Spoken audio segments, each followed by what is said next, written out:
Welcome everybody from Sparx Systems YouTube channel. It's great to have you all here today with us. Once again, we're going to look at our urban parking system that's been designed and developed in Enterprise Architect. The last few videos we've been looking at requirements, modeling and management, and we're going to continue that series today. And in particular, we're going to look at internal requirements. My name's Scott Hebbard and I'm joined today by Stephen McGuire. Welcome, Stephen. What can you tell us about internal requirements and how you can manage them in Enterprise Architect? Thanks for the introduction, Scott, and always a pleasure to be here.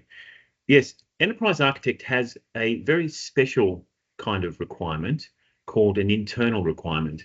And this is a requirement that exists on a particular element. So let's dive straight into this, Scott. And as always, I'm going to look at my perspective up in the top right-hand corner. Now, earlier this morning, I have been doing some work on requirements, so that perspective is already set. And if I look down here, you can see where I set that from the perspective set requirements, and I'm going to choose that requirements there. So let me just do that again to show you. The builder page pops up. It's got a lot of patterns there to help you get started with requirements. Great productivity gains can be achieved by using these patterns. You can simply inject them into your model by using the Create Model button. I'm going to close the builder page, Scott, do things from first principles. So let's make a start. The internal requirement can exist on pretty much any type of element. And so what I'm going to do is I'm going to look at some of my existing models, and particularly the structural models. So I'm using the navigation cell here, and I can have a look at that, click on this one here and get a picture of what's going to come up when I click through, and I'll do that. I'll click through from the structural models, and here we see the class package, class instance models. I'm looking at these class models. If I again click on that and get a preview, that's the diagram that I wanted to look at. And so I'm going to open that diagram up, and you notice that opens in the main canvas there. So Scott, the element that I'm interested in is the payment station. So these are stations, the two types of payment stations actually. There are the payment stations that exist within a zone in a parking zone. So in an area where people are parking. So traditionally the parking meters were there, and there was a single parking meter for each parking space. But the urban parking system has developed new technology to simply have a payment station within a zone, so no need to have a parking meter outside every particular space. And there are also payment stations, which a type of payment station called a kiosk, which is typically in a venue such as a high-rise car park or a low-level car park outside, something like a football stadium. Or some sort of concert venue. So let's get started. You can see the payment station there. This is the one that I'm interested in. Click on it there. You can see it's got some attributes there, the type, the location, and the zone. And so what we're going to do is we're going to right mouse click on this element, and we're going to bring up the properties window. And that's popped up into another screen. So I'll just grab that and drag it across to this screen. And you can see here that we've got a name parking station. We've got a description, a robust weatherproof payment stations situated strategically through the urban parking zones, allowing drivers to quickly process parking. The intuitive touchscreen interface displays real-time parking rates, etc. So on the left, though, Scott, you can see we've got the general property selected there. We've also got responsibilities, and one of those is requirements, and that's the one we're going to look at today. So I'm going to click on that requirements there, and you can see a new dialog box pops up in that panel. And what I'm going to do is to put a new requirement in, and I'm going to talk about touch screen responsiveness. Okay. So it's touchscreen responsiveness. That's the name of the requirement. I'm going to put some notes in about that. I think I should have some notes in my buffer. Yeah, the touchscreen station's touchscreen must respond to our user inputs within 200 milliseconds of touch detection. So a requirement, Scott, an internal requirement that's specific to this particular element, this station. Oh, it's related to payment station. Exactly, related exactly to that. And the people that are working on these elements, they will know best the type of requirements that need to be in place. So the other thing is, Scott, that what we've got here is we've got a status, proposed, difficulty, medium, priority, and stability. So all of those are really useful properties. And so the status, I'll change the status to being approved or validated. And then the difficulty is medium. I'll put that as high. The priority is, we'll put that as critical, and the stability moderate. So this is not the stability of the pay station itself. Obviously, this is the stability of the requirement. How volatile is the requirement? We don't want to start working on requirements that are highly volatile or unstable, because we might have to do a whole lot of rework. So we'll say, look, this really is the stability is high. So that means that, you know, someone could run a report and say, hey, which one of these things should we do? We need high priority critical, and stability high. And if we were, you know, trying to get achieved quickly, we might say difficulty low. So I'm going to save that now, and you can see now it's gone into that compartment down the bottom. I can now hit where it says priority and external. What does external mean? Right, Scott.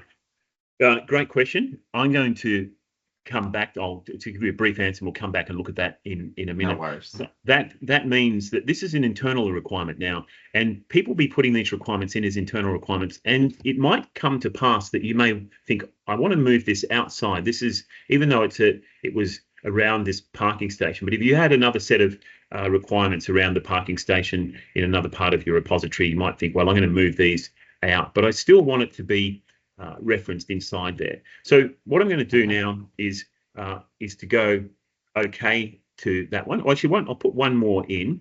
We'll put in let me just do something a little bit different, and we'll put in this one here, which is, so I hit new. Always important to hit new, otherwise you're going to overwrite the existing requirement. I'll put this one in here: operating temperature and humidity. So, you know, very specific to the parking station, and I'll put in some details there. All good requirements, you know, should have detailed information about how they're going to be applied, or the metrics of them, operate consistently.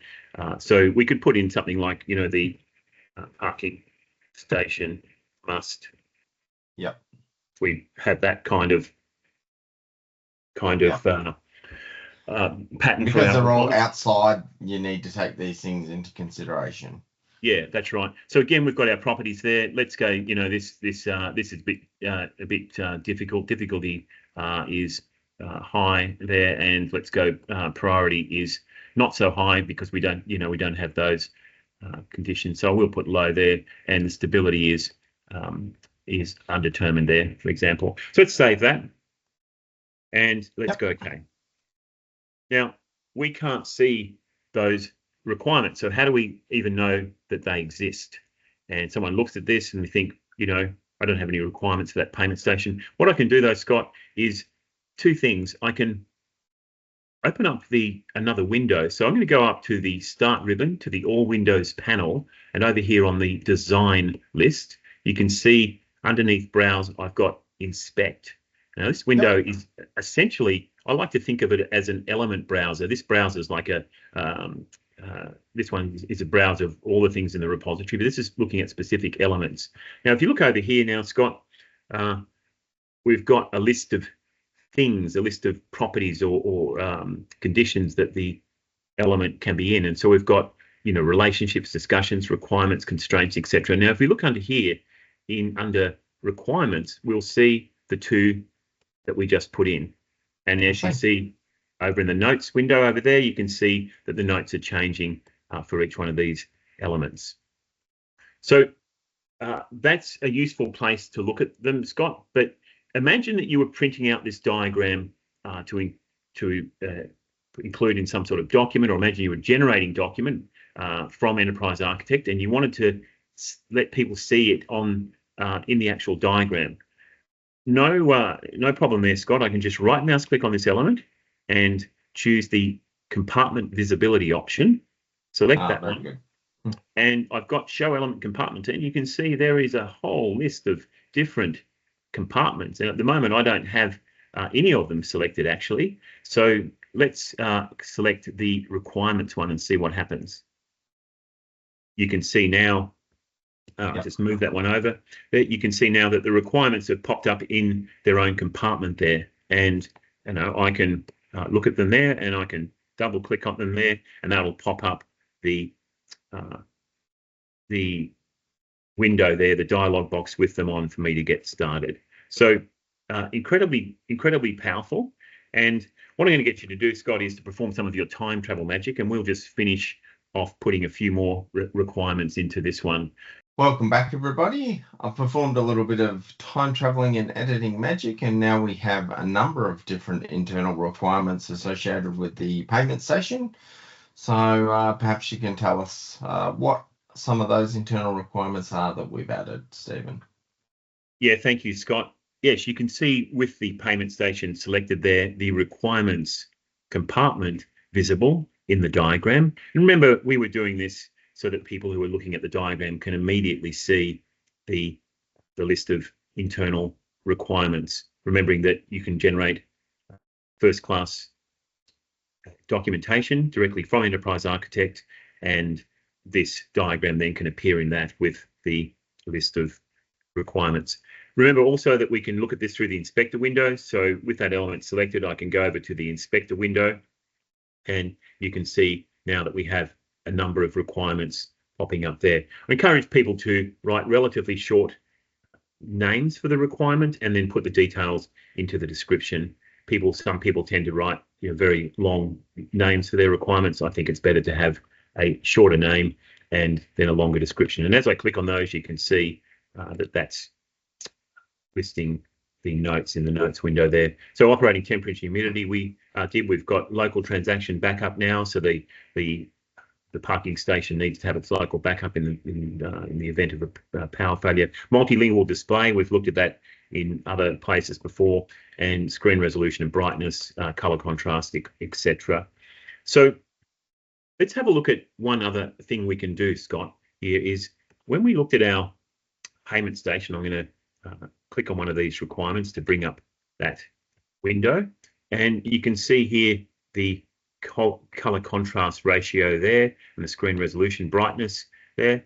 You mentioned before or raised the question of what the external column was about. So if I right mouse click on here, and always remember the right mouse click is a very useful place to find information, brings up the context menu, and you can see there I can say move external. Now finding browser and finding diagrams is not enabled there because this requirement doesn't exist at the moment outside of. Let's close this window and prepare for what we're going to do. So we are going to move some requirements external, and so let's click on that, and we need to go to our requirements space in our model and put a new package in. So I can do that easily here by just using the little back arrow there, getting out of this this navigation diagram back to the home. You can see there's requirements model there. I'll click on that.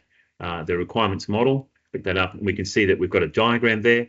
I'm going to go and find the diagram in the project browser, and I can do that by simply selecting some white canvas space, clicking on the locate button there, let's say locate the diagram or the context element, and you can see now I'm where my requirement model is. So I'm going to enter another package here, Scott, in preparation for moving these things externally, and I'm going to call it the pay station requirements.